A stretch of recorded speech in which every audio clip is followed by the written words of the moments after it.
السلام عليكم ورحمة الله وبركاته، أهلا وسهلا بحضراتكم في عفريت البرفانات مع وليد أنور. النهارده معانا برفيوم نسائي هو الأكثر جاذبية والأكثر رقي، امرأة متحضرة وجريئة تعيش بحرية. ليبري إف سان لوران. ليبري إف سان لوران. إنتاج شركة إف سان لوران. المنتج صدر عام 2019. افتتاحية مندرين اللي هو اليوسفي والنعناع والكشمش الاسود، طبعا برازيل بقى والحاجات الحامضيه الجميله.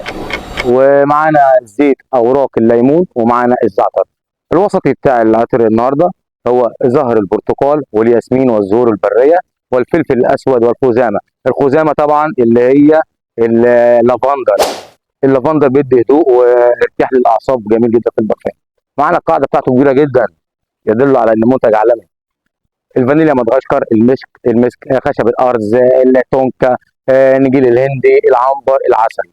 دي مكونات البرفان النهارده. برفان عالمي طبعا وشيك جدا، مناسب لجميع الاوقات، وبيدي شخصيه وجاذبيه وكاريزما عاليه للمراه. ده بيكون كده الجزء الاول من الفيديو النهارده، وما تنساش الاشتراك في القناه واللايك، وانتظروني في الجزء الثاني 5 وراجع.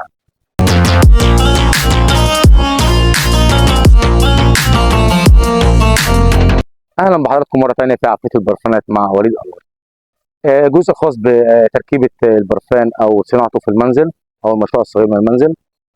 طبعا الشركه المميزه في ليبري في سان لوران هي شركه لوزي.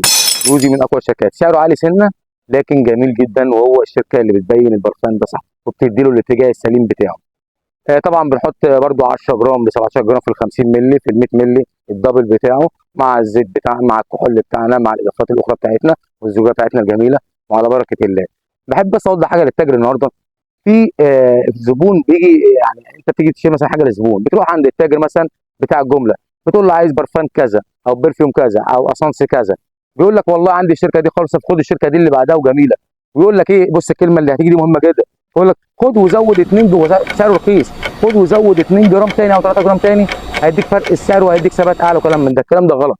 طالما البرفيوم ثباته مش حلو او قليل ما تكترش الزيت، لان الزيت هتكتر الزيت هيدي في النهائي، المنتج النهائي بتاعك زيتيه كده، مش هتبقى حلوه معانا. زائد ان هو هيكتم البرفان، هيكتمه مش هيبان قوي.